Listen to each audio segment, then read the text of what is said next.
नमस्कार। आज बात करते हैं पूर्ण प्रज्ञा का विकास। महामहोपाध्याय पंडित गोपीनाथ कविराज जी कहते हैं कि शरीर में जितने नाड़ी मंडल हैं और जितने प्राणभूत जाल हैं जो किसी अंग का उपयोग करते हैं, इससे हम लोगों की चेतनता के साथ संबद्ध इच्छा शक्ति आदि सभी शक्तियाँ उसे सहायता पहुँचाती हैं। पर जिस वक्त यह सब वापस कर लेती हैं, इसे चाहे समष्टि अवस्था कहो या कुछ और कहो, सब कुछ वापस हो जाते हैं। हम लोग साधारण अवस्था में जितने जागतिक व्यवहार करते हैं, उस वक्त हमारे सभी प्रवाह अधोमुखी रहते हैं, जिन्हें हम ऊर्ध्वमुखी करने का प्रयत्न करते हैं। जिस अवस्था में प्रवाह ऊर्ध्वमुखी हो जाता है, उस वक्त नीचे जितने नाड़ी चक्र हैं उन्हें शक्ति प्राप्त नहीं होती, क्योंकि उस वक्त प्रवाह ऊर्ध्वमुखी रहता है। जब ऊर्ध्वमुखी प्रवाह होता है तब इड़ा पिंगला किसी अंग का उपयोग नहीं करती, सुषुम्ना अंगों का उपयोग करती है। सुषुम्ना की शाखाएं तब अंगों का उपयोग करती हैं। जब ऊर्ध्व श्वेत चलती है, बुद्धदेव इस अवस्था को श्रोताप अवस्था कहते थे। इस वक्त शरीर की चेतनता नहीं रहती। इसके बाद वहाँ से प्रवाह में जो वापस आता है और शरीर की चेतनता लौट आती है। अहम भाव, जिसे हम ईगो कहते हैं, देहात्म बोध लौट आता है। इसी समय बाहरी इंद्रियों का व्यापार प्रारंभ हो जाता है। जागृत, स्वप्न, सुषुप्ति तीनों अवस्था में इसी प्रकार जागृत अवस्था में हमारा स्थूल शरीर कार्य करता है। स्थूल शरीर में इंद्रियां काम करती हैं। इंद्रियों के बाहरी विषयों के साथ योग होता है, बाहरी जगत के साथ संबंध आ जाता है। इस समय बहिराकाश का ज्ञान रहता है। स्वप्नावस्था में यह वापस होता है, अंतर्मुख हो जाता है, पर जगत के संस्कार रह जाते हैं। इंद्रियों के द्वारा इंद्रियहीन अवस्था का अनुभव स्वप्नावस्था में होता है। यह सब इंद्रियों के संस्कार के द्वारा होता है। यह क्रिया जब होती है, उस वक्त बहिराकाश के साथ किसी प्रकार का संबंध नहीं रहता।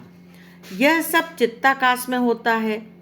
यह भी एक प्रकार का आकाश है। जब स्वप्न में सुषुप्ति अवस्था आती है, नींद गहरी होती है, तब बहिराकाश का अंतराकाश अर्थात बहिर जगत का अंतर जगत के साथ संबंध नहीं रहता।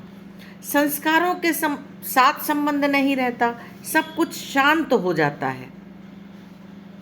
इसी अवस्था को निद्रावस्था या सुषुप्ति अवस्था कहा जाता है। इस वक्त ज्ञानेंद्रिय का कोई व्यापार नहीं रहता, शांत रहता है, अज्ञान अवस्था रहता है। जीवन योनि, जिसे प्रयत्न कहा गया है, अर्थात प्राणभूत प्रवृत्ति, इसके अनुसार सुषुप्ति अवस्था टूट जाती है, चक्र चलता रहता है। फिर जागृत अवस्था आती है, स्वप्न आता है, सुषुप्ति आती है। इसी प्रकार का चक्र चलता है। ज्ञानियों की यह स्थिति नहीं होती। सुषुप्ति अवस्था का ज्ञान कब आता है? जब अज्ञान नहीं रहता, तब ज्ञान का प्रकाश होता है। सुषुप्ति के अंधकार में ज्ञान का प्रकाश होता है। ज्ञान होने पर ज्ञान क्रमशः तीव्र हो जाता है।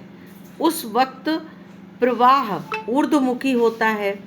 बाहरी जगत का ज्ञान नहीं रहता, स्वप्न जगत का ज्ञान नहीं रहता, कल्पना शून्य एक प्रवाह ऊर्ध्वमुखी रहता है। जब यह ज्ञान स्थायी होता है, तब ऊर्ध्वमुखी प्रवाह रह जाता है। अधोमुखी प्रवाह व्यवहार के लिए आता है। यही है जीवन मुक्तों की स्थिति। निर्विकल्प समाधि अवस्था जब आ जाती है, उस समय ऊर्ध्वमुखी प्रवाह काम करता है। इसी समय पूर्ण प्रज्ञा का उदय होता है तथा ऊर्ध्वमुखी प्रवाह से अधोमुखी प्रवाह आकर मिल जाता है। इसी का नाम है आनंदमय कोश। यहाँ आनंद का उदय होता है। ऊर्ध्वमुखी प्रवाह तो रहता ही है, क्योंकि मध्याकर्षण अतीत हो चुका है। यहाँ अधोमुखी प्रवाह, प्रेम, करुणा, ये सब कृपाबल से आते हैं। फिर इनके मिल जाने पर आनंद की उपलब्धि होती है। वहाँ विषय की आवश्यकता नहीं होती, जबकि आनंद ही आनंद है। जब यह तीव्र होता है तब शरीर में भार नहीं रहता, शरीर ऊर्ध्वमुखी हो जाता है। कुछ लोग इसे हवा में तैरना कहते हैं।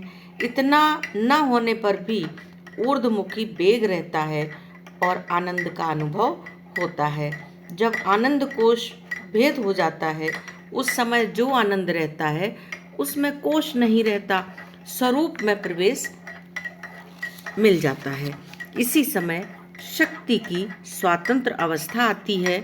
अपनी शक्ति को वशीभूत करने की क्षमता आती है। यही अवस्था आत्मज्ञान की अवस्था है। इस अवस्था में बाहरी ज्ञान रहता है। जागतिक रूप या व्यवहारिक जगत में हंसी मजाक करने पर भी अपने स्वरूप की स्थिति में विघ्न उत्पन्न नहीं होता। इसी अवस्था में स्थिति होती है। यही है पूर्ण प्रज्ञा का विकास। ओम शिव।